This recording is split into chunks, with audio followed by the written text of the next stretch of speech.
Now, when the TV series Death in Paradise finished, fans got only chance to see their favourite crime-fighting stars be watching the old box set of past episodes. So imagine their surprise then when some of the show's most loved characters were resurrected in a brand new spin-off that swapped Caribbean for Cornwall. Shooting Abbott police station. Let's try and crack this case, shall we? One of those people in there really is the murderer. Toot, toot! One of the fishing boats has reported a body lost at sea. You are priceless. You'll make splendid foster parents. We just both really want this to work, whatever it takes. The plot thickens. Beyond Paradise is back for its second series. Two of its stars, Sally Bretton and Barbara Flynn, join us now. Welcome, both of you. Thank you for coming on. Hello, good morning. For a second run, this is good. And it's been so successful as well. What do you think the secret is? I don't know. I think we're all very jolly and we have a puzzle every week and Chris solves them absolutely brilliantly. He does. And we've got lovely scripts and once or twice we go to work on a beach. It's all right for some. What can be worse? Barbara, I mean, the series was on for umpteen series and suddenly it relocates back to Cornwall and... She thinks she's going to the Caribbean. Well, it's not. I mean, it is, of course, connected, isn't it, Sally? But it's quite different. It is quite different. I always wonder... Got the same magic. Yeah. It must have been lovely. Obviously, Sally, you did do the Caribbean. Yeah. For the first 2-3 weeks, is it wonderful? And then do you miss home? No, because I was out there, I think I was only out there for about 4 or 5 weeks. Yeah. And I didn't get any sort of hurricanes and I didn't get any of the bad weather. I think I just got it just at the most perfect time. So, no, I didn't. I had an amazing time. Oh, yeah. Wonderful.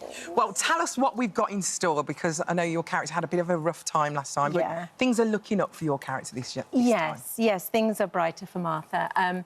So we're following them on their journey to find out what family means for them.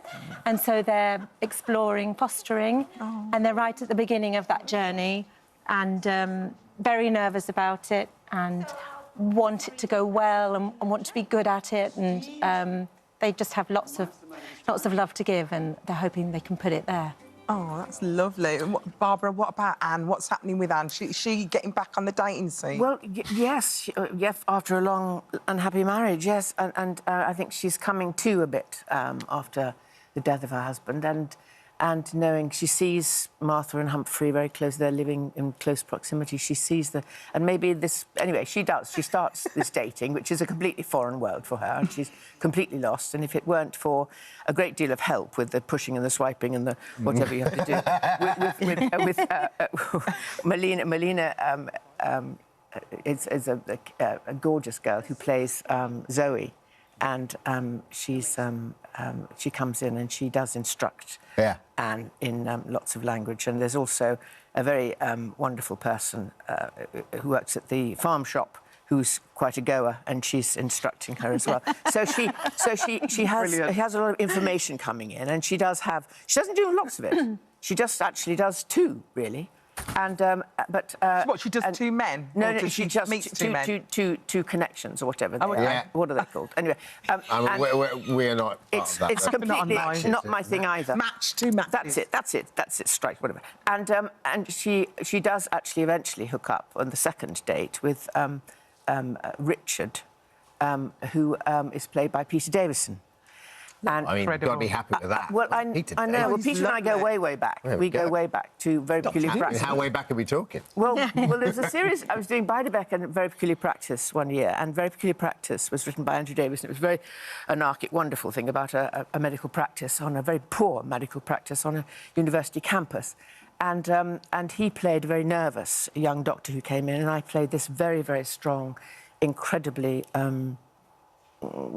powerful woman who had a very ambidextrous sex life, and she literally ruled. And he came in as the timid doctor. Oh, it's worth watching.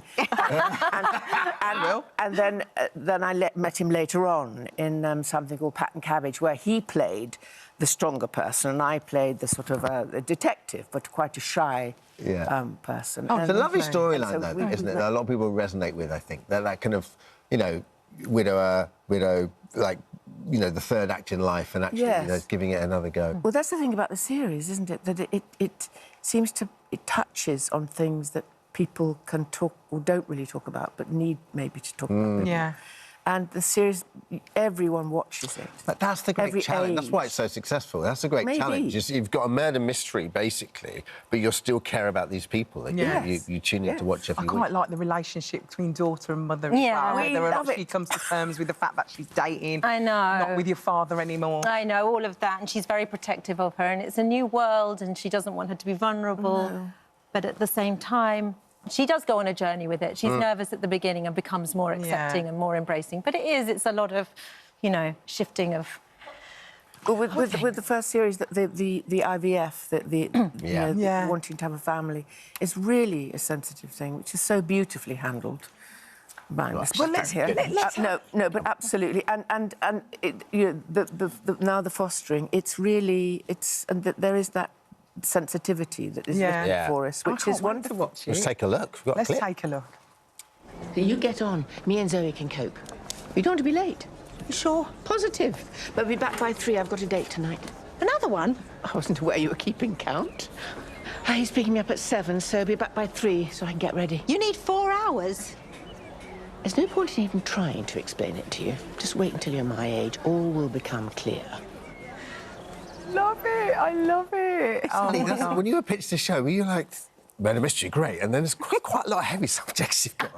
I've heard about the show because we finished. I was Chris's exit storyline from, the Caribbean, and then we were in the first lockdown, and the phone rang, and they said we're thinking about their life afterwards, set in Cornwall. I was like, oh my God! Love it. Even if it doesn't happen, it's like 3 weeks of just thinking about that while the world had stopped. It was nice to have stuff to get your teeth stuck into. Yeah. And Cornwall, what a great place. I mean, Barbara, you're familiar. You've got the old... You do some Cornish craft, don't you? Do some jewellery? Well, no, I did spend a lot of time going down to West Penwith, which is the first sort of bump of England, up to Penzance and all that. Really rocky, it's beautiful, beautiful, bleak, sort of wonderful rocks. But all the jewellery in the show is yours, isn't it? Yes, well, that started as a hobby and then turned into a business. Lovely. And the first designer was very sweet and said, oh, come on, Barbara, let's use it.